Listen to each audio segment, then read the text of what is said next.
La République démocratique du Congo, à l'époque République du Zaïre, avait sauvé le Rwanda d'une plus grande catastrophe qui aurait été si nous n'avions pas ouvert nos frontières à tout ce flot de réfugiés. Le Zaïre avait sauvé le Rwanda? Là, c'est quand même trop dire. C'est aussi ignorer certains faits de l'histoire.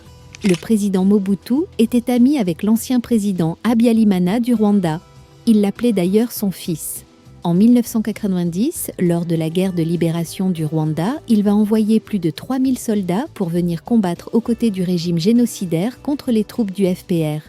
Ils vont subir une défaite cuisante, leur chef Maélé sera capturé puis renvoyé à Kinshasa. Au fond, Mobutu ne voulait pas sauver le Rwanda, il voulait sauver le régime de Habyalimana.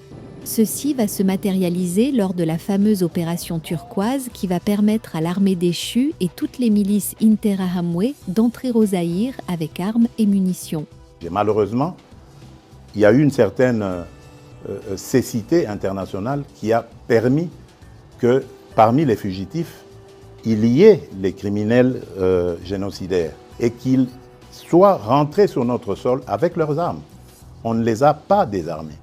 Et qu'ils soient rentrés sur notre sol avec leurs armes. On ne les a pas désarmés. On ne les a pas désarmés. Ici, c'est le langage habituel de Tshisekedi de blâmer les autres. Qui avait cette prérogative de désarmer ces fameux réfugiés? N'est-ce pas le gouvernement de son pays? Disons que Mobutu ne l'a pas fait. Et lui, Félix, que fait-il de ces génocidaires actuellement? Il collabore avec eux, il les incorpore dans son armée et cela est documenté.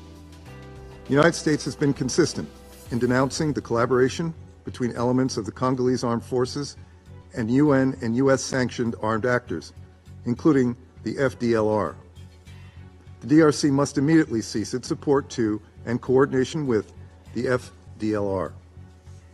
We condemn any group that espouses genocide ideology and recognize that the FDLR remains a significant security threat to Rwanda.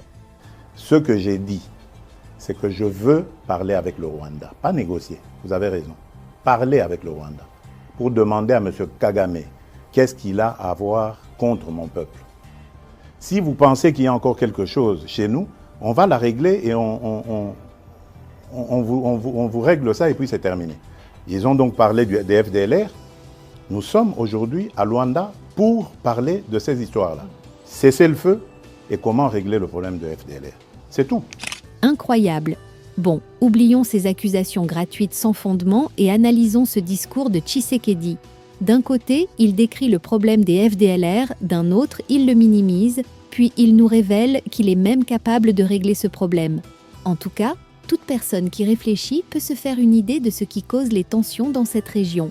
FDLR est une menace dans la région et son idéologie est même encore plus dangereuse.